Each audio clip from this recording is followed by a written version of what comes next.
interaction with a bat and has a cape. So I'm I'm not. excited to learn.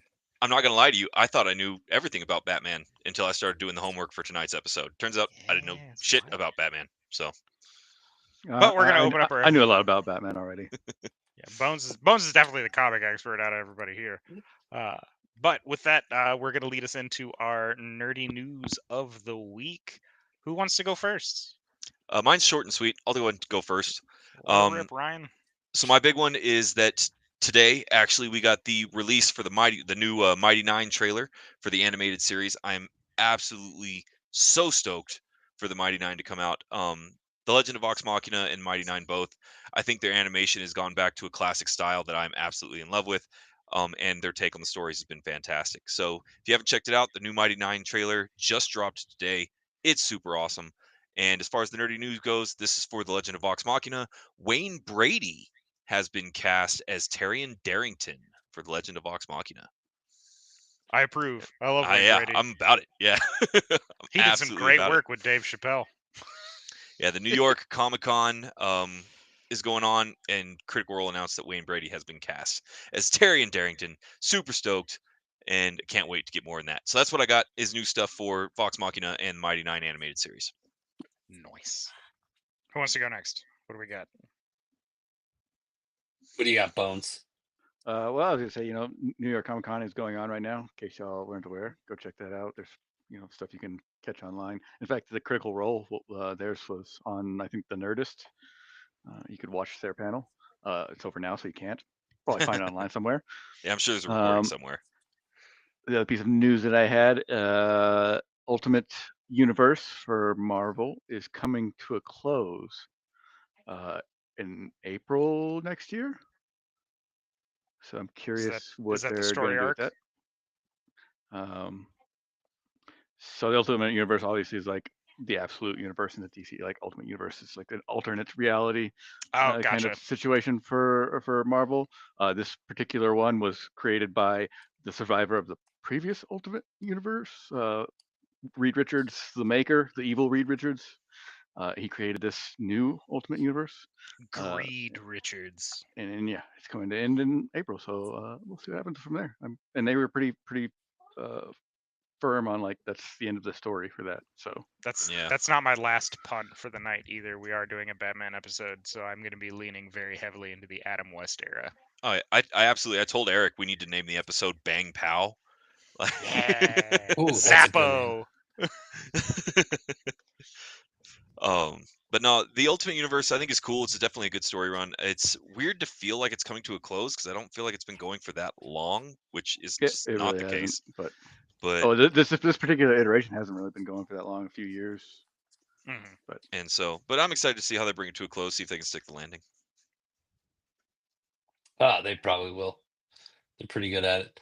The only thing I got is it's nice to see Demon Slayer doing or did so well in theaters. I don't know if it's still out. Um, and it was nice to see some actors taking shots at it because they're upset that it did better than their movies. Yeah. So that was really nice to see. And then the other thing, I guess there's a Ninja Gaiden 4 coming I didn't hear to anything about that. Xbox Game Pass. So finally a new one. Should be interesting. I know they keep redoing the old ones. I think they've redone them too many times, kind of like Skyrim. So it'll be nice to see a new one come out. But yeah, I don't have anything too crazy. There wasn't too much going on that I found. So Oh yeah, sure enough. Ninja Gaiden 4 coming out October 21st for Nice. PlayStation 5 and Xbox oh, Series X and S. actually, La Sombra's video came out for Bloodlines 2. If you're a fan, as I am, you can check it out on YouTube. I'm definitely Um, getting that game. yeah, it looks like it's going to be fucking killer and worth the wait. Oh yeah, they also officially did announce that they're not doing the DLC thing. You're gonna get them both at launch. Yeah, Nice. There we go. Listening to the fans. Like I like that. that's what I like to hear. I've got. I don't know if I have been out for an extended amount of time, so it's good to be back. I have in fact missed this, but work and sickness and many other life events has kept me away. I don't know if we've mentioned it on the podcast, but EA Games was bought out by It's officially uh, too. Yep, by the Saudi investment fund, whatever it's called, the PIF, I think is what it is. So Public Investment that's Fund. an That's for official, like, sure. they're Yeah, done deal. that's been approved. The FCC approved everything. They are going to be taking it private. End of Ooh. next year, they'll pay out the last of the shares to everybody. I think the agreed upon price for shareholders was $210 a piece. So if you've got a share in EA, you'll be getting a little bit of a payday because they're paid like I think 5% over what the market was. There you go. But yeah, so Saudi Arabia will be owning close to, I think, so they'll be owning EA outright and then have invested in another like 60% of the gaming market. So a pretty significant amount of funding for video games is going to be running through Saudi Arabia starting by 2030, I think is their goal. But on to other news because that's going to get me down into a money rabbit hole. Yeah, I can walk down there with you. Don't worry. Little bit of wrestling news. Former tag team champion, you guys might know him from Men on a Mission. Bobby Horn has been hospitalized. It's apparently pretty serious. They're not sure how his conditional outlook is going to come. I always feel like I have to drop bad news when I'm on here.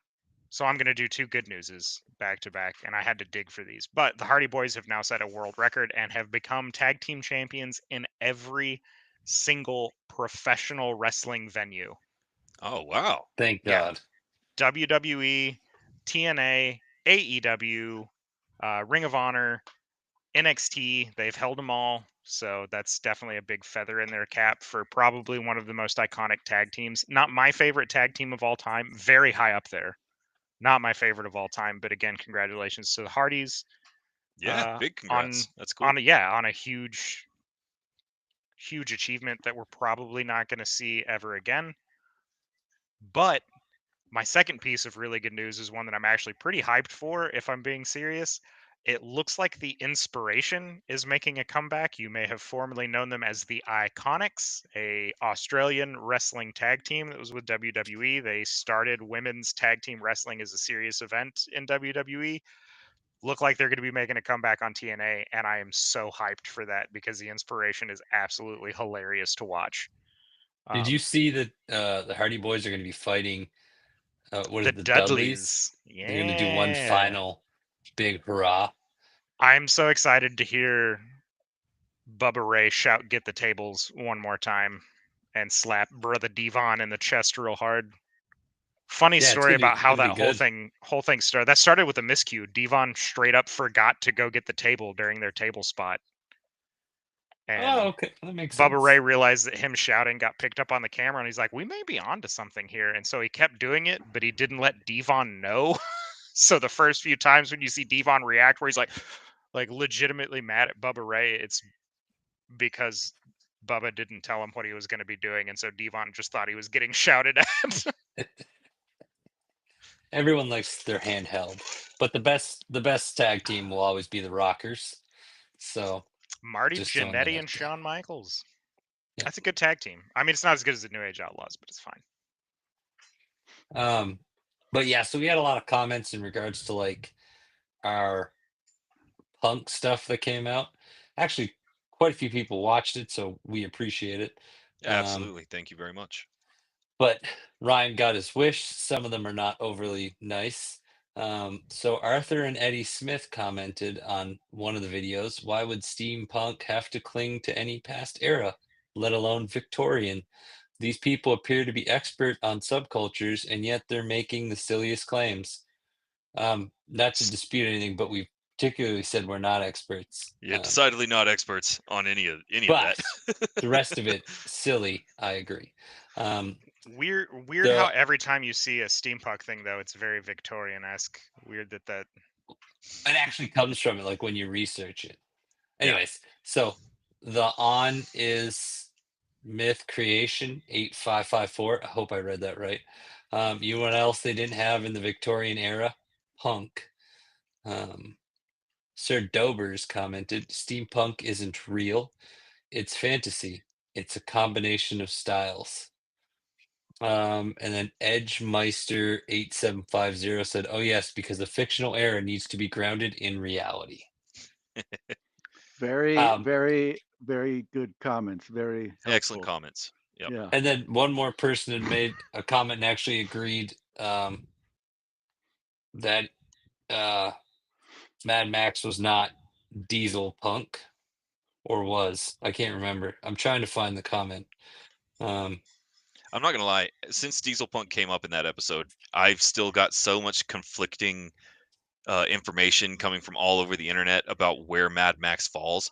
It's interesting because it's definitely a distinctive style, in my opinion. Like, it's definitely got the aesthetic, but nobody can really agree on where it lands or how to categorize it.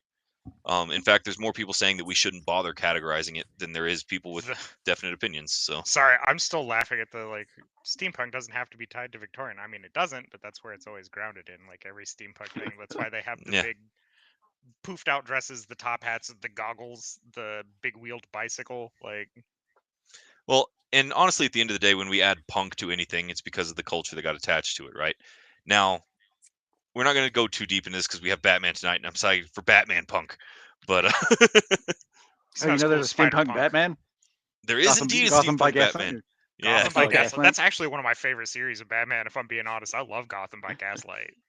It's so good. But yes, so we're going to start with a little Batman trivia. Ooh. So Okay. before I'm ready. Batman became the Dark Knight we know today, he went through some pretty weird comic storylines in the 1950s. Okay. Which of these actually happened in a real Batman comic? A, Batman turned into a vampire. B, Batman fought crime in outer space. C, Batman transformed into a zebra-striped mutant. Or D, Batman became a robot. Didn't What's everybody's guess? I'll B. I'll jump in. Crime in space. the question Okay. is which didn't happen? Which did? Didn't all of those happen? In the 1950s. Oh, in the 50s. Okay. Yeah, I'm definitely going Batman in space. I'm going with the mutant, the zebra stripe mutant. What about you, Bones? That's a weird B. one to It's go with. Batman in space. Okay, so it is C. So they're actually in Detective Comics 275. Batman was struck by a magnetic ray and covered in black and white stripes, giving him strange, repelling powers. Cool. And it's one of the many bizarre sci-fi plots that they did, trying to make him more family friendly. I thought for sure that was the throwaway. Yeah, it's like, so here's the thing. 1958, Zur-En-Arrh, Batman in space. Yeah. Literally happened Oh. also in 1950. Well, and you have the OMAC creation. I don't know if it was in the 50s though, but the OMAC virus, when it got a hold of Batman, turned him into a robot. Yeah. Oh, what He's a actually wild ride. he's been a robot a few times, I think. In So that's actually a good story segue arcs. to kind of let you guys know what we're doing tonight. We're going to be discussing the ages of Batman, some of the early ages of Batman. And because of that, and because it's kind of controversial, I did want to open up a little bit of clarification. We're also going to discuss who his secret identity might be. Yeah, because I don't know, Mystery. it's not really discovered yet. We have some theories, but so we are going to be covering Batman from 1939 to 1989, and we're going to be separating it thusly. So we're going to go with the Golden Age, which is actually going to start in 1938 with the induction of Superman, which spawned a lot of these extra heroes and a lot of these comic book stories. And that's going to go until 1954, where the Comics Code Authority Q's had dictations on what should be allowed in storytelling and tried to control like where that was going to go. All the way up through kind of Jack Kirby joining DC in 1973 and the Bronze Age, which is agreed to end at about 85 or 86, which leads into some of the more modern Batman stuff. So those are going to be kind of how we reference them on and off, and we're going to be covering those eras. Now, a lot of the more modern Batman stuff starting in 1989 and after Tim Burton's reign that led into the modern Batman, we're going to cover in a different episode kind of later on. Right now, we're going to focus on some of the earlier days. So I'm gonna have Yeah, to so- just focus in general. I started looking at stuff on Bones' shelf behind him, trying Yeah. to figure out what some of them are. Uh, Don't shake your uh. camera; that makes it even harder. I got a new camera, so you can actually see stuff. Kind of nice. Kind of. Yeah, Yeah, you do. well. You're coming in like good and clear now. That's nice. Bones has got his new equipment. Meanwhile, I'm sitting down here with all of my lights blew out in my office, and so I have my little ring It's light. not an eye. You're in the basement, man. It's a dungeon. It is absolutely a 1939. dungeon. Yeah, 1939. Detective First- Comics Yeah. number 27. That is correct. First appearance Batman. First story with the Batman or Batman-esque figure was only 6 pages long. And it was funny because you immediately get introduced that he's also Bruce, but not until the end. Yeah. Like the whole time, Bruce is in that comic, and it's just like some boring guy smoking cigar or smoking a pipe with James Gordon. You're like, oh, Nice. this guy's fucking boring. And it's, oh shit, he's Batman. Yeah. I'm So- Batman. And he He's also a murderer. debuted with a gun. Yeah. And he Yeah. had no problems killing criminals. Yeah, Batman. Like, I think it was one of the Batman comics. Like, might have been Detective Comics, or one of the early Batman series when he kills the Mad Monk, just straight up Mhm. blasts him while he's asleep. Well, He's and like the- sleeping. my Well, he's God. like a vampire thing, but he's like sleeping in a coffin. Batman just like, bow. Easiest way to win a fight is for the other person not to know they're in one. Yeah. I guess that is fair. I'm telling you, that's the easiest way to win. But yeah, that's so superpowers, it makes that's sense. that's a big point too on the first appearance of Batman, right? Like they definitely wanted him to have more of a hard bit detective rogue cop kind of vibe in his earliest stories. And not only did he carry a gun, carried a weapon, dude had purple gloves, which I will never get over. Yeah. But yeah, I think the main thing with those early stories is there was no kill rule or any of the code of honor kind of stuff. Didn't lean quite so heavily into the like genius level inventor intellect thing, and Nah. more on the Well- lines of like well- your hard-boiled detective. It was a noir like Yeah. inspired, like the detective stories inspired comic book. So Think Pulpy is how I would describe it. It's a Yeah. pulp story. like so Dick yeah, Tracy. yeah. I mean, pretty much, Yeah. except like darker, right? Yeah, Dick Tracy was pretty like cartoony. And he wasn't like, he wasn't a super genius. He was just a really good detective. Like that was Yeah, his whole he thing. was a super The, good the first story was a murder mystery. Yeah. And- Yeah. and Against what's the really- Chemical Syndicate, which you see over and over again in Batman. They're still using the Chemical Syndicate, I believe. And what's really interesting with this is like, I know personally, I never realized he started out dark. I always like look back and see the Adam West stuff being like kid-like and friendly and all that shit. So Well, it didn't. Well, it I actually didn't never last that long. realized how dark he started. It Oh, really yeah. didn't last that long. So you have like 39, and then like in 1940, 40. Yeah, Batman Dick number 1 Grayson? was Batman 40. Dick Grayson is introduced, and you get Robin, and it starts to get a little bit more lighthearted. Still not Mhm. quite like, it's still kind of dark, but you start to develop the no kill rule, no gun, stops using guns, Yep. stuff like that. Well, and the earliest Batman stuff, and Bones, correct me if I'm wrong, because you're kind of our local know it guy on this one. But the stories of Batman early on was meant to be, in my opinion, a heavy contrast to Superman, and show a world where crime was in charge. That's why it was so dark. It was so gritty. There wasn't a I'm saving the world aspect to Batman. It was just he was doing what he could for Gotham. Yeah, I mean, I don't know about that. It seems like that. I've never talked to Bill Finger and Bob Kane, so I don't know what they were thinking when they Fair enough. made Batman. But it's plausible. But yeah, no, that evolution of Batman, I kind of like the fact that he started off kind of detective pulpy in a darker storyline. I think it's cool that it's come circling around, but with a whole bunch of add-ons. What's up, Travis? So yeah, I was actually I have a little bit of real world knowledge to sprinkle in with the writing styles of the time. So real big in the 40s and 50s was the downfall of organized crime, right? You saw organized crime really start getting hammered by authorities slightly earlier into the 1930s and 1940s.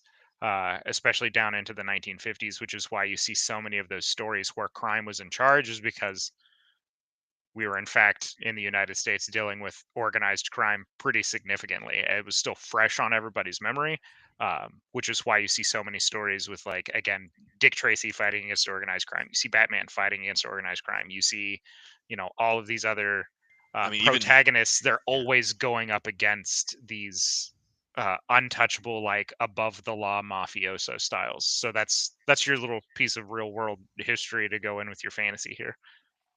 well, and it comes at a point where, and this is going to be kind of more of my opinion piece, just to be very clear here. It comes at a point in time where it's just after Prohibition. The police are not seen in a very positive light across the country. And we are still very much in that World War I, World War II era of thinking where we need a hero, but the ones that we're supposed to have aren't like standing up to the light, right? And so that's where you see a lot of these vigilantes stories start piling out, because we don't see, like, the Flash, for example, is kind of the one that stands out as not fighting a bunch of organized crime, and he didn't come out to 1956 with Barry Allen. And so I think that that's decidedly where Batman landed, is that kind of bridge across from the ill will that law enforcement had at the time. Well, you see the transition at that time more towards the communist threat became the big. Yeah. Every bad guy in Yeah, the McCarthy era comics was and coming into Fantasyland blur. was The Red Russian. Scare. Yeah, Which I mean, even Batman had the KG Beast. Mhm. Yep. Yeah, I forgot about KG Beast. that's a wow. What year was that? That was It's like 40s. later. I was going on our timeline progression, and I was like, the Joker debuted wildly quick after Batman got its own comic Oh yeah. line. He He appeared he in was in Batman number one. number one. Yeah. Joker and Catwoman. Well, and see, the villains are actually where I got most interested in doing the research for this one, because, like, I didn't realize that Mr. Freeze, for example, he's one of my favorite Batman villains. Mr. He Zero. was, yeah, he was not a real villain. Like, this was totally a C tier villain of the week guy. For the majority of Batman's run, like, Mr. Freeze didn't become an iconic villain until like the 90s. And that blows my mind. He has a PhD. We really should be calling him Dr. Freeze. I'm just throwing that out there. Gotham has a great education system. I think Batman goes against a lot of doctors. Yeah, a lot. But it's just I guess they have like terrible student loans or something. Like even Yeah. worse than The we do, student loan you know? return must be terrible for all of Well, these it's guys all- to switch to crime so quickly after graduating. But that's the whole joke we get for Silver Age Batman, right? Is like, Gotham didn't need Batman in the Silver Age. They needed OSHA. So you know, like the 40, like the 43, like early 40s to like early 50s is when, you know, you have like this proto Silver Age and like more whimsical kind of tone Mhm. for Batman coming out. And you still have Bill Finger writing during this time. And then Hamilton, I think is the other guy's name, was like the big writer for the Batman stories during this period as well. You started getting more of the genius inventor kind of stuff. You see the Batcave for the first time. You get the Batmobile for the first time. What is that? The Whirly Bat? The Whirly Bat. Yeah. No, I do think it's, how do I put this? The transition of Batman into the whimsical stage, it struck me that it actually happened before what we would consider the Silver Age transition with the Comics Code Authority. Like, they wanted him to go lighter even before that started, like, getting its claws in. There's I think a pretty big part of that is the end of World War II. Oh, fair enough. Again, I don't know this for sure, but I have read some stuff that suggests like the comic books started to change a lot, like post World War II. Like everybody's celebrating now, right? Everybody's in a better Happy. place. Yeah, everybody's Yeah. Everybody's happy. feeling a little more positive about things. So comic books also kind of changed with that. What's up, Travis? I was gonna say we should not skip over the very first debut of Batman on the silver screen, which is in the 1940s, with the Yeah. Oh, true. 1943 Columbia Pictures serial. I think it was like Yeah. 12 or 15 episodes, something like that. It was a very short serial. I mean, compared to like the modern era, right? We should always make that a note. So probably long running then. But yeah, he was on screen. His cowl came to a point over his nose, like that. He had big ears that were sometimes floppy. But yeah, that was him Oh on my screen. God. Robin with him. You had a lot of the gadgetry, like the grapnel guns and all that fun stuff. See, and I like Being the introduced on those. advent of the gadgets, right? Like I think that's a key component to what I consider Batman nowadays. Even when we get into some of the goofier ones, but like, so we talked about this a little while ago. Bones brought up the point where it's when you look at comic books that we read nowadays, right? Especially Justice League style stuff. There's no reason realistically that Batman should be there. Like Batman was a detective. When you look at his rogues gallery, his villains roster from 1939 to 1945, right? There's no super villains. Like Clayface makes a debut in the 40s, but even that, it's not exactly Clayface. Like the weirdest villain he had was Blackbeard, and the rest of them are just like, I'm a crook with a gun as the bad Uh, guy. yeah. I'm trying to think. When did Raish come? Yeah, Ra's al Ghul was that's a good one to bring up I actually. thought Raish was until like the 70s. I Yeah, want I to say think he you're was right. Actually, I fairly think you're late right. Yeah, in yeah, that you're right. timeline. You're right. Daughter of the Demon is like something like 70 something. Yeah, yeah. And so you have the Stone Idol in 1941. That's about as weird as it really got. What's up, Travis? I want to say the style of having the big supernatural villains didn't occur until a little later. I want to say it was like the late 50s into the 60s where you start seeing the really supernatural stuff in comics in general.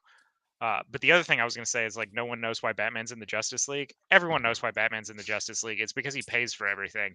They would not have the a funding. single thing if Batman wasn't footing the bill for all of that stuff. There is not a single person on that list that is wealthy. Clark Kent is a reporter. I mean, you have Barry Allen Oliver is a Queen. crime scene Oliver analyst. Queen. That's true. Aquaman is a fucking king of Oh, an that's entire true. kingdom. I have I didn't yet even to really see. think I've about yet to see Aquaman. him pay for a single thing in any of the Justice League comics and shows that I've watched. I've never seen him just like put it on the platinum card. Yeah. Batman take it out will of the buy a treasury. building just to have it. Like Well, imagine if we did. Like, let's think he's about it, right? worse than Stark. We got Batman basically pushing the fundings with Wayne Enterprises and is it Queen Industries? I think for Green Arrow. Yeah, something like that. I think so. Queen something. Queen something. But like, and then imagine Aquaman, especially as he was portrayed early on, right? Rolls in and just dumps a bunch of like golden seashells. But yeah, Aquaman no. gets the worst rap. So to the Golden dredge Age up all those Batman. Spanish doubloons that have been sunk. Yeah, Golden Age Batman, I think, was an interesting read. It's very pulpy. It honestly reminds me of reading the old World War II comics, right, where you have like the Howling Commandos and stuff. That's very much the vibe that I get from Batman. Is like this is just it's a detective story in the 40s, right? Nice Captain America reference, by the way. I liked that. Yeah. But Batman really took on an entirely different tone in the Silver Age after the Comics Code Authority kind of got a hold of everything. And that's where we get some of the most memorable Batman stuff ever. That Because would be the 60s, right? so the Comics Code Authority got a hold of it in 54, but it didn't really start in earnest until 1956 with the creation of Barry Allen.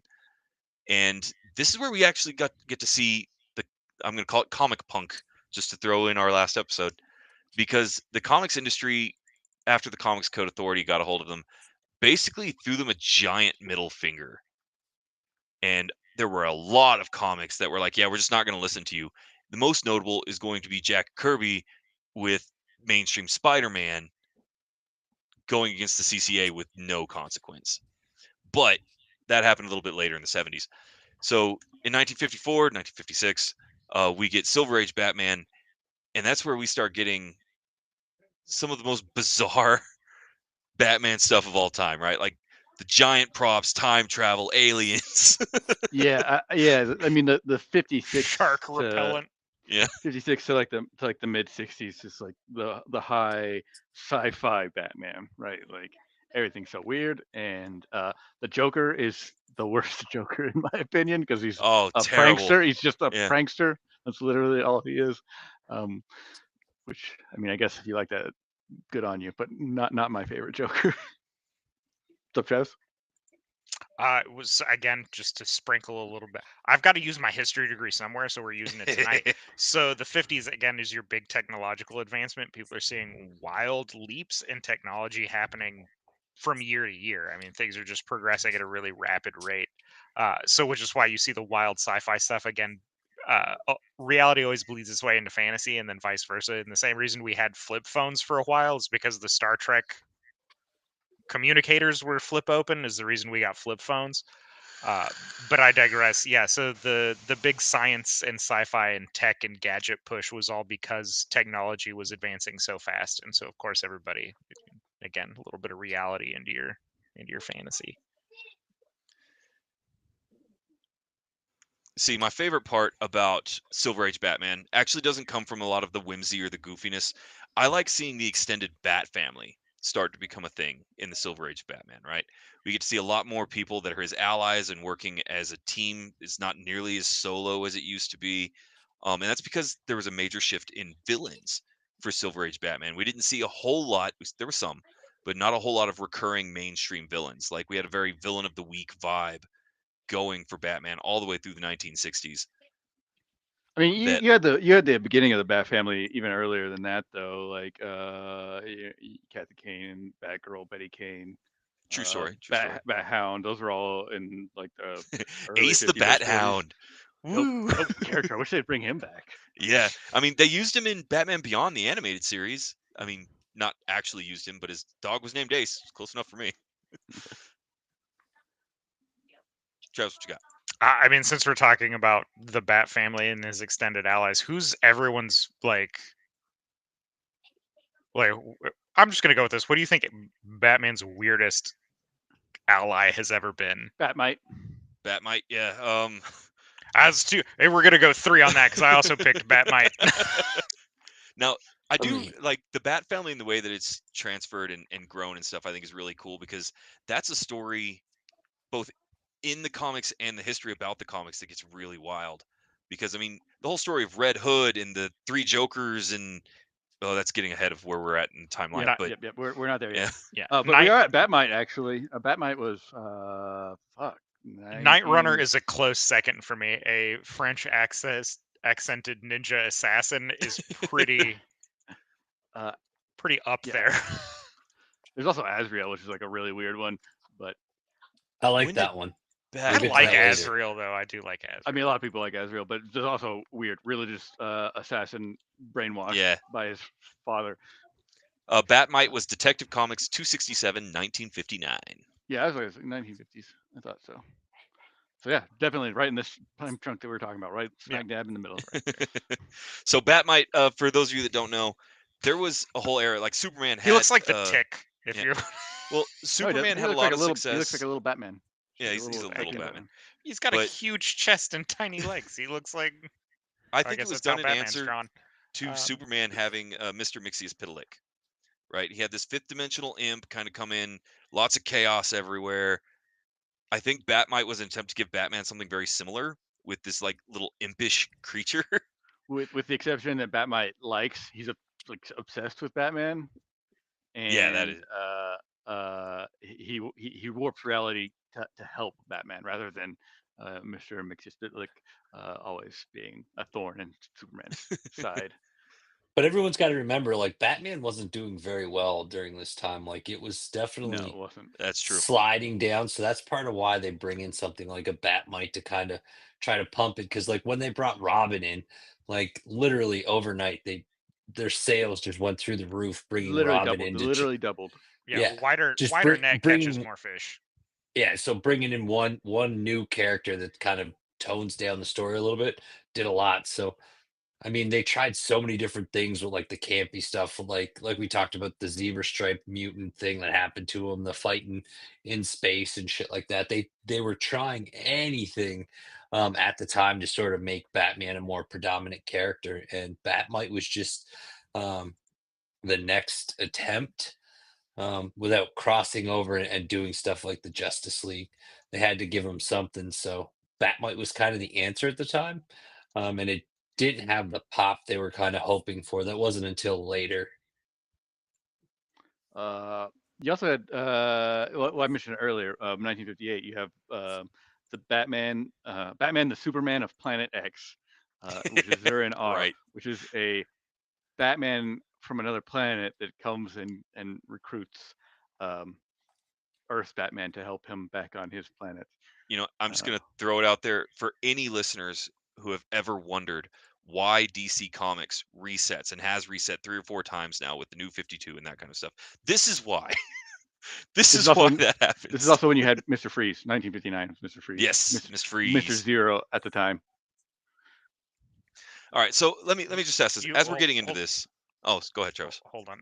The 1950s into 1960s, we also started getting away from the super sci-fi alien invasion plots and going back to the more grounded Batman stories that emphasized less on his gadgetry and more on his detective and like intellect as opposed That's to like post like into the 1960s, like 1964 plus, because the 50s and 60s were nothing. Like the 50s and especially early 60s were nothing but the most high sci-fi well, and stuff. you had Adam West's Batman TV show 1966 going along.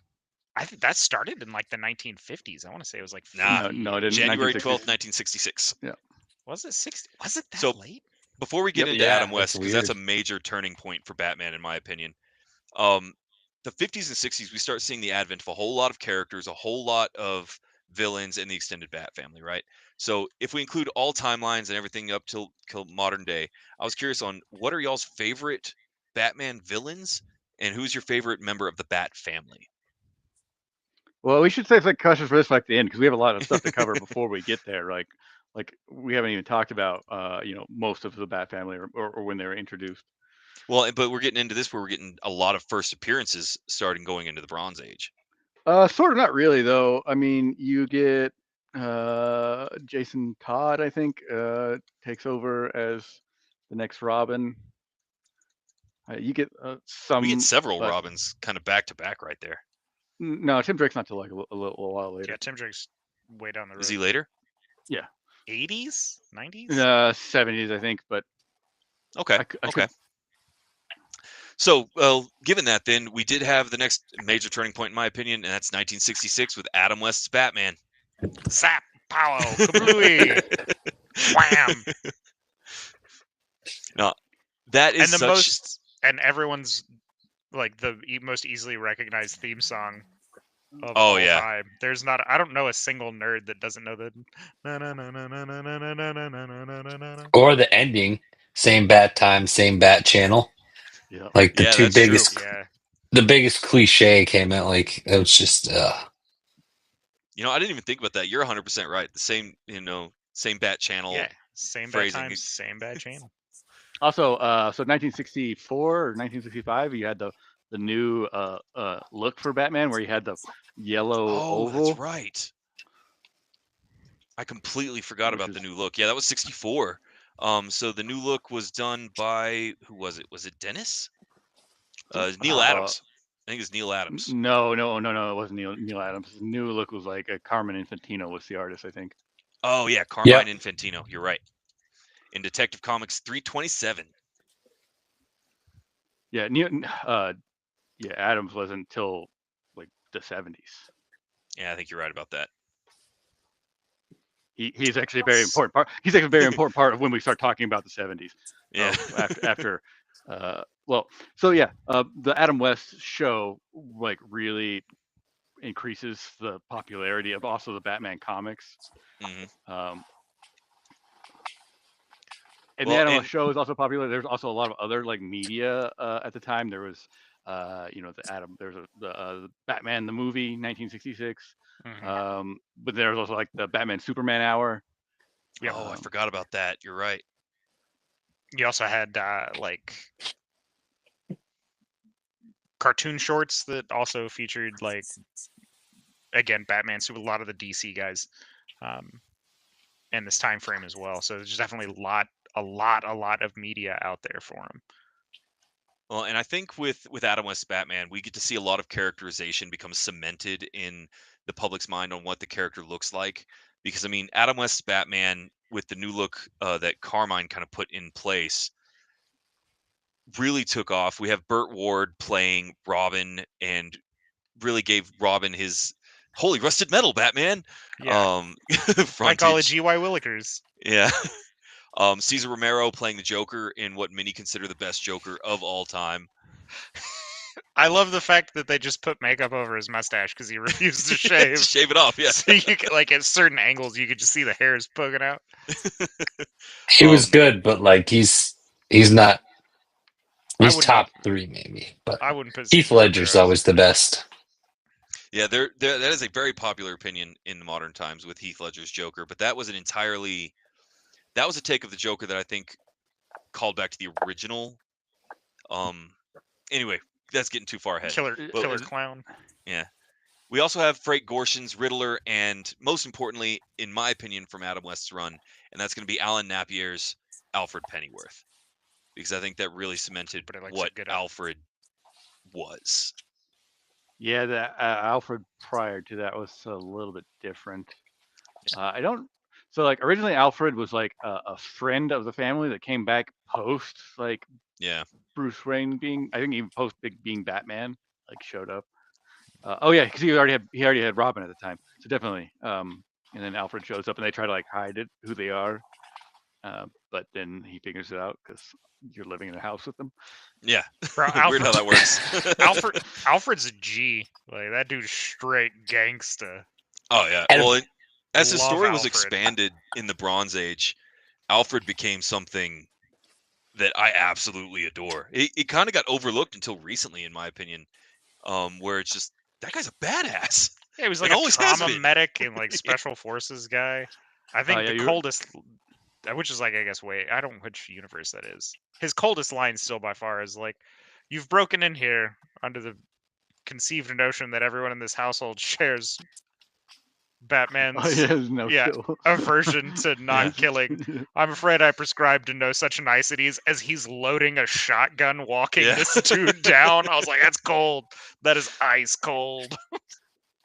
I think honestly, out of all the characters of Batman, he probably has the biggest evolution, like in character changes in the whole series. Like Alfred is the most like just not appreciated character I've ever seen in a comic or in a story. It was a totally underrated show called Pennyworth. It was which is fantastic. Yeah, and people didn't watch it. But yeah, so we are running. Yeah, we're running a little long. All right, Bronze Age. Jack Kirby. Yeah, no, not Jack Kirby. Jack Kirby didn't. Yeah, Jack Kirby moved to DC in what 70? Yeah, but 73? he wasn't writing Batman. That's editor. True. All right, fair point. But Danny O'Neill and Neil Adams. Those are the kind of, they are the beginning of what Batman is now. Really, like they start making much darker stories. Still not like the craziest, but you have like the Joker's 5-Way Revenge, Strange Apparitions, which was actually not them, but also at the same time, and also a bit darker than what we were coming out of, Adam West Batman. Yeah. You have the introduction of Ra's al Ghul and Talia. Yes, I've Joker becomes a psychotic killer again. Yes. Like, I think you're absolutely right. I completely overlooked that. Like, Dennis O'Neil and Neil Adams, they knew what Batman was supposed to be, in my opinion. Especially for a fan of the modern day Batman, the way he feels, the way his stories are written, is all because of Dennis O'Neil and Neil Adams. Daughter of the Demon Lives Again, the Lazarus Pit, like effectively Ra's al Ghul in that entire setup, which is now a cornerstone of Batman's story. And then we start getting into 5-Way Revenge, which I think is one of the best Joker stories ever. I mean, it's up there with like Killing Joke and Three Jokers, right? Like, Killing Joke is still one of the Such a good one. I have some tidbits about that later. Actually, the next stop is the Yeah. 80s, but Probably my least what favorite do- retcon was from Killing Joke, though. I do have to bring one because it's kind of the main story, not necessarily the first appearance, but the main story of one of my favorite Batman villains, and that's gonna be 1970s Man Bat. Because Kirk Langstrom is the shit, and I love me some Man Bat. And we get to see that in Detective Comics number 400. let's see, who else do we have? Do we have any big people, Bat family See. people in the 70s? Ooh. End of the 70s. Lucius Fox, that poor guy. Dude, that word. 1979. He has the worst life. He has the worst life. Oh, it's He's the always- worst he's job always- ever. He's always getting kidnapped and like beat up and like literally all the time. Still to this day. That's still what he's used for, yeah. I mean, when you hang out with certain types of people, that's kind of the stuff you're going to get. It's always. mean, like, to be fair- everyone always like it'd be cool to be like a superhero, or it'd be cool to be friends with a superhero, and I'm like, as long as it's not known, Yeah. Like, Yeah, that Yeah, I dude wouldn't better- want to be friends. that dude better low key be better be meeting me on the lowdown, because there ain't no way I would be seated public with that dude. I would get snatched up. You had Barbara Gordon in like 1967, which is like will become a hugely popular and important character to the Batman. Probably my favorite those- member of the Bat family is Barbara Gordon. Barbara Gordon. Oracle or Batgirl. Oracle. Yeah, Oracle all the way. Her Oracle stories are so much better. I like Batgirl, don't get me wrong. Right, I'm a fan of that comic run. Her Oracle stuff is by far my favorite.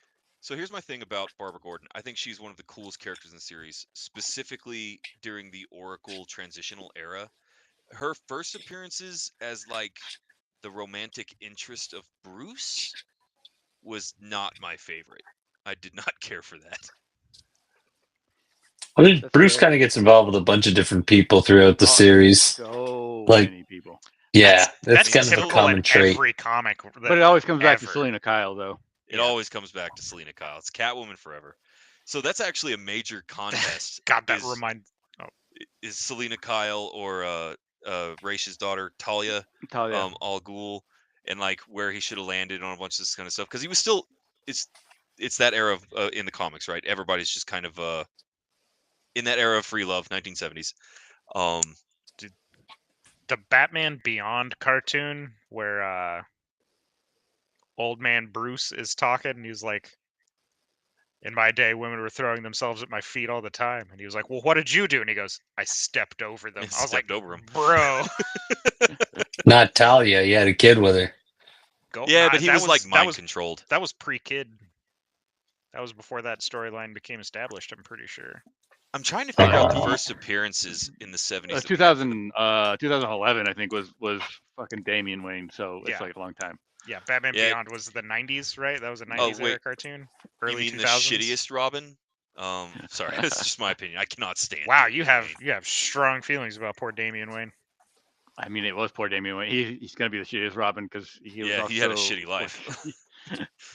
I don't think he had a shitty life. He had That's- a pretty great life. He was like kind Yeah. of spoiled, like right, but also raised by assassins. So That's Yeah. it. Yeah, so. that's how. Yeah, it's like Batman just shops orphanariums. That's just. Well, I mean, yeah, like Dick Grayson and then Jason Todd are like literally the same people. Oh well, that actually, I guess what we're getting through the 70s into the 80s, right? The Jason Todd Dick Grayson story, I think, is wild and deserves a little bit of attention, because this was, what year was this? What during the radio show? When did the crowbar happen, Bones? Like late 80s. Was it late 80s? Yeah. Yeah, this is the Death in the Family. Yeah, 88 is Dennis yeah, O'Neill's Death in the Family. which will be Um, like the right yeah, it's before the we end get of to our the- movies. Yeah. So the 70s era, we definitely see the major transition to what we know as Batman now, right? There are a few things that get kind of dragged along with it. I think the Bat family is a fantastic example of that. Additionally, the gadgets kind of stick around. They just try to take it more seriously nowadays, which I think was a great move. Not that I, don't love me some shark repellent spray, but But then we get to the 90s, or yeah, the 80s. I mean, and Yeah. man, those are some good stories Man. right there. So- I mean, the '80s era is probably might be my favorite era of storytelling for Batman, because you have I think I the agree. Dark Knight, you have The Batman, the Year Cult. One, you have the Cult, you have the Killing Joke, Death in the Family. Like, hmm Again, Killing Joke still my absolute favorite. I have mixed. I really feelings want to about Killing Joke. read Dark Knight. I haven't read it. I've only seen it. But I do want to read it because it looks like it'd be incredible. Yeah, this is So- the '80s. I mean, this is the era of like Todd McFarlane doing Mhm. art. You have like Alan Moore doing some writing, Frank Miller doing some writing. Yeah, it's like, I don't know, it's great. Yeah, great. he was an artist on some of it too. Frank Miller was. Yeah, like- yeah. Oh man, this is such a great era for Batman. So we had Frank Miller, we had Jim Starlin, we had Marv Wolfman. So I do think that out of all the stories we mentioned, those are very hard hitting cornerstone stories, right? Like I think Killing Joke is probably still the most famous or the most popular Batman story out there. I think the Cult was wild with the mind control and the way that they really took a stab at social influence. But I think what stands out to me, just since we're here, Death in the Family with Dennis O'Neil trying to bring the audience into the path of the book is a wild story in comics for me. So Right, he 'cause was you he was the editor. I want to say Jim Starlin was the writer for Death in the Family. I think Yeah, you're probably right That's about correct. that. That is correct. No, that's correct. But it was Dennis O'Neil that suggested the opening it up to the audience with the telephone number so they could call in and vote on the path of the story. And that's Everybody where likes to feel like they're involved. yeah. So I think that like the Killing Joke was '88. The Death in the Family was '88 to '89. It's Yeah, run. because it was like a 4-part series, something like that. Yeah.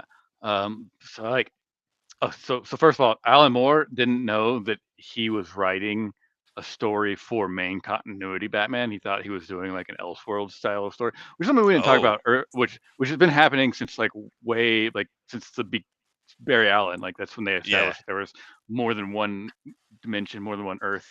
They didn't call them Elseworlds. They still don't officially call them Elseworlds. First official Elseworlds is 1988, I think, 89. Yeah, because you had Infinite Earths was in the early 80s. But anyway, continuing on. Yeah, so Alan Moore didn't know that he was writing a main continuity Batman story, and he said that he wouldn't have written the story as dark as it was had he known. Like he was under the impression that he was writing it. Yeah, Alan Moore's an interesting character too, because he doesn't like a lot of the stuff that he has written. Like he doesn't like the comic books, he doesn't like the Watchmen, because I think a lot has to do more because of the way it's been treated. But yeah, he's publicly said that he doesn't like most of that stuff. Yeah, he also has straight up said like he wrote some of the most like adult story driven comics, and also said that adults don't need to be reading comics, which is a weird stance to take. Yeah, I think that again. I think that's more like a bitterness from him about how he was treated and how the stories have been treated. Like Killing Joke is one of the most adult story. I mean, you have Barbara Gordon being, spoiler alert, shot and paralyzed from the waist down, and then sexually assaulted. Yeah. Yep. Yeah, it's very a crazy very story. dark. Well, and yeah, Killing Joke is I can actually, now that you mention that, I can see where it would have been just like a standalone kind of vibe, because it was a major shift. But it became canon. I did not know that about the history of Killing Joke. That's interesting. I didn't either, but I'm not surprised. But yeah, I mean, it's probably one of the darkest stories in Batman's long run. Oh yeah, it might be the darkest story. It's definitely up there though. Like, yeah, we'd have to put it top 3 for sure. Yeah. I mean, it's probably the darkest out of all comics. Like when you look at that, like especially the scene with Barbara, like that's probably one of the worst for comics for a long, like mainstream comics, not so much like DC Marvel. I would say, yeah, absolutely. Yeah. Well, so I'm going to circle back around to the Cult, right? So in the Cult storyline, I always figured, I always considered the Cult one of the darkest Batman stories. It's up there with Killing Joke for me because there wasn't a whole lot of like magic or supernatural or anything going on with that one. It was literally the dangers of cults, which we saw the rise of through the 70s and 80s, and Batman falling victim to that. Like we actually see at this point in the storyline, Batman's no kill rule is, very widely established. He doesn't use guns. The Bat family has conflict about the no kill rule, and then you have the cult where he becomes almost a hitman for this cult because he's convinced that that is the right thing to do by these cult leaders. Now it only happens for one real kill, but he still has to struggle with that. And it's very reminiscent to me. Travis, you brought up Batman Beyond earlier. The Batman Beyond opening where he has to bring a gun out, and you see that just emotional toil on him because he had to rely on that because of his advanced age, I think is reminiscent of the trauma he suffered during the cult because he can't trust himself. That's not like that is like a common trope, especially since the no kill rule is established for Batman. That, and especially when these stories are getting darker, is like him having to kill somebody, like pushing the line kind of thing. Yeah, or either through direct action or through unintended consequence. One person, I can't remember who, he locks them in a room to like literally like die because he can't beat them. So he just locks them in a room and leaves them there, and that's the end of the story. Like they're dead, presumably. They have not made an appearance since. Batman might not ever kill anybody outright, but there are. He's killed people outright though, still too. Yeah, but he has. But he's put people in a position to die easy, if you know what I mean, in a lot of situations. Whereas like he may not be directly responsible, like he may not be actively killing them, but he's putting them in a position to where they'll definitely die. Well, and the reason I bring that up for the cult is I consider that one of the darkest stories. But when you look at the Killing Joke, you actually get to see failure. Like this is Batman's failure in a story. Yeah, I mean, I like the so cult, much worse. But Killing Joke is just, in my opinion, much more well written. I agree. The whole story is just. I mean, I love Alan Moore's stories. I mean, I know he doesn't like me reading them, but I love them. he's not going to be appreciative of From Hell, Watchmen. Yeah, you know what I mean. I forgot he had wrote From Hell. I always just remember Watchmen and then. See, I knew Watchmen. I have From Hell somewhere up here. Oh well. But yeah, so I think Killing Joke. There's a reason that it's one of the most popular stories, right? Like. Yeah, there you go. The art in that is just, again, so good. Well, you have Brian Ballard, not Brian Ballard, Brian Bolland? What's his name, Bones? The artist? Bolland, yeah, Brian Bolland. Yeah. Brian Bolland. His artwork, I think, has been the influence for every piece of Batman art after that. He did such an amazing job. I also think that like it is interesting. There's like some stuff to be talked about these main continuity books with characters that are like, it's still Batman. Batman's still a character for a kid, right? Like these comic books are still targeted at kids, and then you have stories like The Killing Joke, which I don't know if many kids should be experiencing that. Yeah. You know, well, and Killing Joke, Cult, and Death in the Family are not stories for kids. Yeah, but they're main continuity stories, right? The retcon for Death in the Family still. So I think they handled Death in the Family very poorly. We talked about it a little bit. To summarize, since we are getting to the end of the episode, guys, for anybody that's interested in the Death of the Family and the controversy thereof, Death in the Family storyline got opened up to the public. The public got to call in and vote on the fate of Jason Todd, who was Robin at the time, and he died. And the fans called that, and they couldn't believe that so many people called in to the 1-900 number to vote for Robin to actually die in the story. Now they retconned it, and they handled the ending of that very poorly, and there was a whole bunch of dream sequence stuff. And anyway, it's good in the way that that's where we get Red Hood, and I think the Red Hood storyline is fantastic. I do like Red Hood. But the way that they handled Death in the Family was very fumbly. It was very desperate. Well, it's just because I don't think they expected, like you said, if I remember correctly, they even talk about it in like when you go and research it, like they totally did not expect everybody to vote for Robin to die. So I think that was a huge issue. They didn't plan for it at all, so that's why they fumbled it so bad. Who's That's a huge thing to write when you're killing off such a main character who went through so much in life and like did so much, and then you expect like him to keep growing and doing stuff, and like the fans are just like, nope, beat him to death.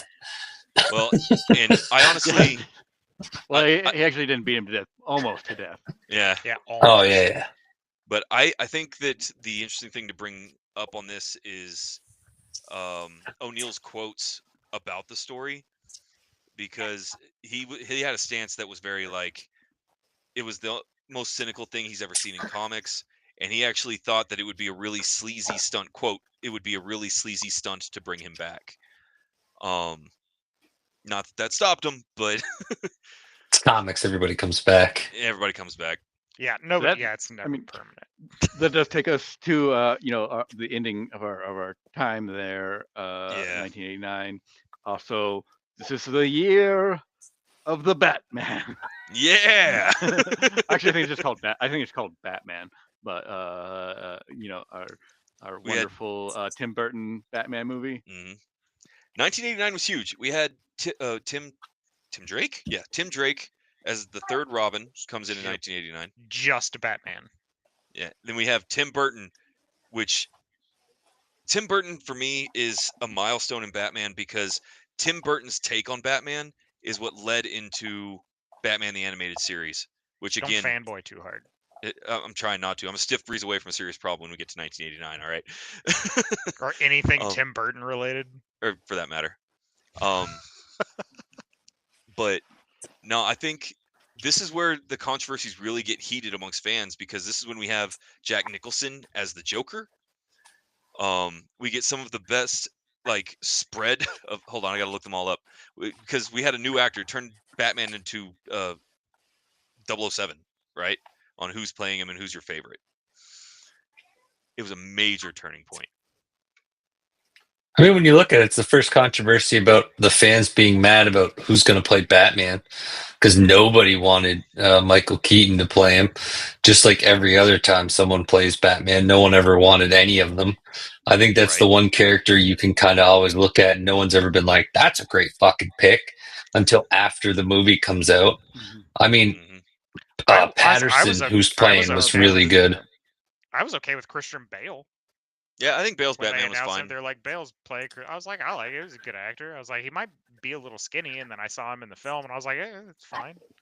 But that's Well- the thing. Like, everybody has to see him in the movies to be accepting of Batman. Like, other roles you see that come out, like Superman, everyone was happy when Henry Cavill got it and stuff like that. You never see that shit with Batman, no matter must who be gets fucking picked. Yeah, it doesn't matter. I it must doesn't be matter the who. outlier, because the most hyped I've been for a Batman was actually like the least rated film, and that was Batfleck. I like Ben Batfleck just fine. Affleck was great. They're like, yeah, that was a bad movie though. Like, Yeah. yeah, that was like. Well, here's the thing. Here's what. It's what because Ben Affleck is a great actor, right? Like, he's a really good actor. Well, so when we get to that movie, we have Joss Whedon, who is trying to turn the Justice League into the Avengers, and that's not the way that's going to work. That's a conversation for another Batman that's a episode. whole though. other This, episode, yeah. this is way post. We should do a 1989. whole episode about how Zack Snyder can't make a good movie with the first edit. But in any case, We should do an 1989. episode about that. Just to yank the reins a little bit, we do have Michael Keaton as Batman, Yeah. Jack Nicholson as Joker. We had Billy D. Yeah. Williams as Harvey Dent. Like, Yeah. this is probably my favorite Batman. Lando Calrissian for District Attorney. Right? And I'm not gonna lie, Batman rolling into I think it came out 92 was when we got the Penguin. Was it 92? In any case, we're But- only covering to 89. But yeah, this is where the modern concept of a Batman movie, in my opinion, gets made, because it wasn't like the previous Batman movies. Yeah, while but they this were are- also very kiddish. yeah, they they were were very not- kiddish, right? they They were tried to very- make it I knew it was for there the somewhere. family. Hey, you do have a copy of From Hell. I didn't know you had one of those. So, Bullets, our comic expert, before we get into the opinion pieces, how do you feel about 1989 and the transformation of Batman going forward? Well, I mean, like, so I think most of Batman. Well, okay, so Batman in the '80s were some of my favorite stories, like I said earlier. But Batman has had to become more and more and more and more as time has gone on, and he's doing like more. You have more Justice League stuff, and so some stories are still good. But yeah, I think overall the transition of Batman into some of this like more fantastical stuff has been kind of disappointing in my opinion. I can see that We- because after getting involved with the Justice League, we start to see a lot more of like Batman standing up to like Darkseid, right? And that's just not the way that's going to work I'm with down any for kind of when logic. Batman like wildly outsmarts somebody when he's punching up. I'm fine with that, but when he punches up because of gadgetry and tech and stuff, I start to be like, Well, and that's the other aspect of Batman that got really famous through the '80s is what's it called, Bones? The Agamemnon contingency, Agamemno. I thought Anyway, that was more in the like 90s to was that a 2000s where he just '90s had a thing? counter to everything. He was Yeah. just like, with my sweet new technology I just invented just now, I'm But going when to when you defeat look you at so the easily. And it just became a really boring run for Batman. That's when you saw the transition to where Batman became the kind of like white bread boring story, and Superman started to gain a lot of depth. Was right around that same time, and I want to say it was 90s to 2000s was really where you saw I that transition. I have to say I'm very surprised that when the movie Batman came out that they didn't use one of the storylines that were out in the comics. Like they completely Well, went off and did their own thing. that's not like for all the comic book movies that have came out in and around that time, like they've all just done their own thing and not really stuck with any of the established stories. I mean, I don't know Marvel's why, success but was from deviating, like to an extent, deviating from stories. Like you have the no, but Marvel's success is from sticking closer to the stories, but changing it just enough that it's still to where it's entertaining. interesting, To right? make it Yeah, modern. Yeah, Yeah. right. Well, rather because than you got just But again, the you had really good writers for all of these situations and a lot of these. You well, I also had think to make that sure you got it right the first time because there wasn't a reshoot. That wasn't a thing that happened back then. well, I think it's worth mentioning that while Marvel succeeded at the big box office stuff, DC has been stomping the brakes out of Marvel in the animated movies department for years and years. Where would you rather make your money? Fair enough. I mean, but yeah, to get back to like the Batman stuff, I think like everyone's saying the '80s were really good. The Joker was really good. Like Jack Nicholson doing the Joker was smart. They did have to give up a lot to get him to do the Joker though, because it wasn't something he wanted to do. He It was one of the first times that an actor actually got a percentage of the profits for a movie. Because from what I've like seen and stuff like that, he wasn't too enthusiastic about making the movie.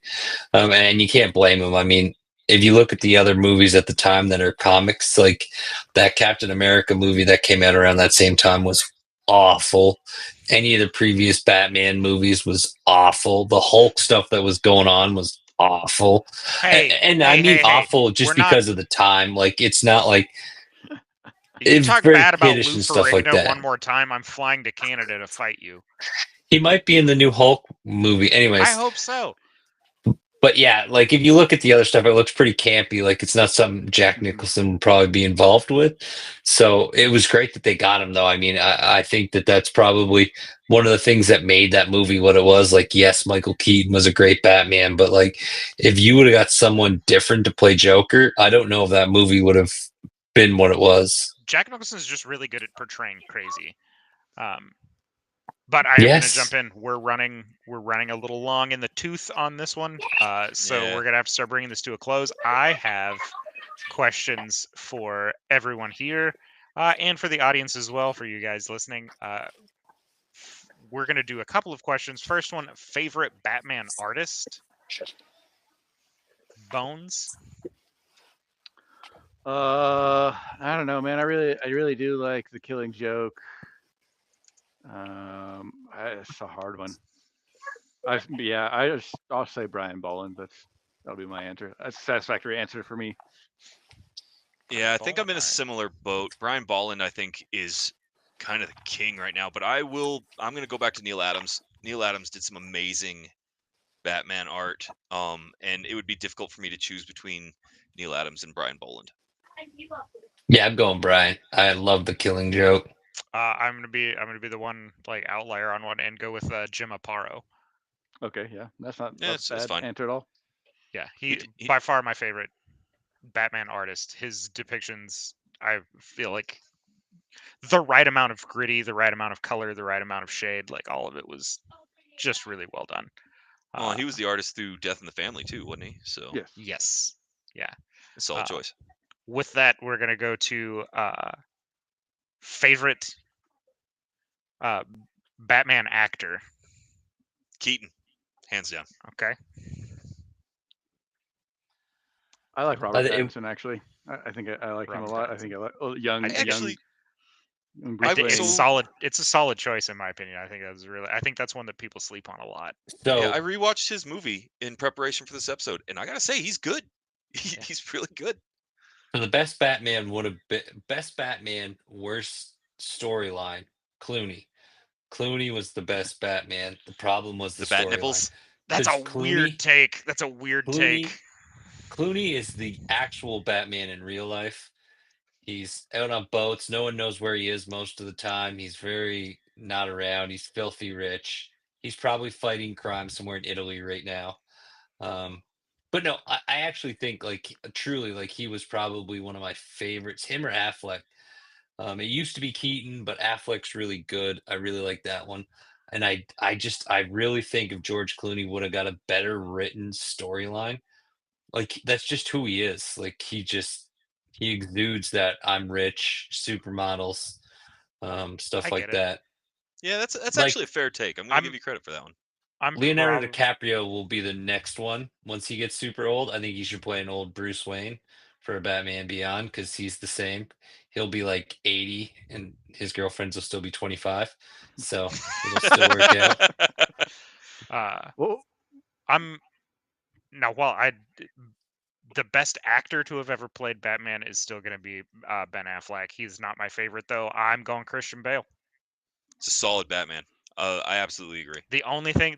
Like my biggest complaint about that movie is that Batman never uses a voice modulator. I don't like the "I'm Batman" voice, which is, like I said, a small complaint for how good those movies are. The cast of villains were always really good. The supporting yeah. cast was always really good. So yeah, I'm giving it to Christian Bale. Like, Well, and now that Batman voice is almost iconic amongst modern fans, right? right, Like- yeah, that's part of it. Well, and the cast is always interesting because you look at Val Kilmer, right? Val Kilmer had a star-studded Batman movie. Yeah, Like Yeah, that's everyone on that awful. cast was. And that's probably like And he gotta was be everybody's blonde. everybody's Yeah. least favorite Batman, right? Like not Val Kilmer. George Clooney. Yeah. No, George Clooney is my least favorite Batman.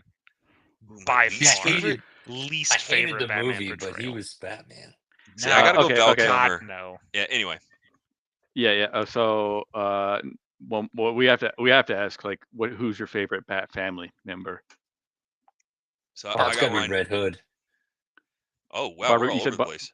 Yeah, mine's Cassandra Cain. Same, actually. Thank you. She's was gonna so go for some- badass. She's so fucking cool, She's- man. She's dope. Like I said, Barbara Gordon's always been my favorite, like from Inception. Yeah. Like, well, not the love storyline, that was weird. Yeah, but that was yeah, weird. the Batgirl transition into Oracle is still going to be forever one of my favorite arcs. Well, and Oracle is Hood, somebody dude. you need. You need an Oracle. I You love need it. a guy Also- in the chair. Which To quote which Spider-Man. Cassandra Cain, like Batgirl or post Batgirl, Orphan, I think. Ooh, that's hard. I liked both. Batgirl's the one where she had the full face cowl, right? So I'm going Batgirl. Yeah, I think Yeah, Batgirl's beat Batgirl. That's probably Batgirl, yeah. Well, I when we come had to to the look end up here, art. come to the end here. The big one for Batman. Who's your favorite villain? Oh, we've done this one before. No. The big one for Batman is always who from the comics is actually your favorite Batman, out of all the people that play Batman. That's the real one. But we'll answer that next time because Yeah. we're running super long, and that's a good one for the next one. Because for the next one, I think we should do Batman movies, and Batman Movies. video games. Batbees. Heavy. Any case, The since two we're running big long, forms guys, of media. I am going to jump in here. If you've listened to this point, obviously you like what you're hearing, or at least you want to disagree with us a whole bunch. And so we would really appreciate if you do all that fun algorithm stuff. Give us a like, comment down below, specifically with who's your favorite Bat family member, or maybe what was your favorite Batman story. We put a lot of love on the 80s. I'd like to hear what you have to say. So do all that fun algorithm stuff, and let's just keep the lights on around here. So we really appreciate it. But yeah, so next time we're definitely Batman movies, Batman video games. Movies. Um, Batio games. Batio games. yeah, so we'll go through a bit of the history with both of them before we tag on and do any more We're gonna be more of the Batman Yeah. history. we're gonna spend so much time in Arkham. Those I mean, Arkham's best games for Batman They so are far. the best games. Like, that's an easy win. Anyway, we'll have The that argument down the evolution. road. But I digress. Yeah. This is going to bring this episode to a close. Find us wherever you get your favorite podcasts from, and we will catch you next time. See you guys. Peace. Bye. It's nice.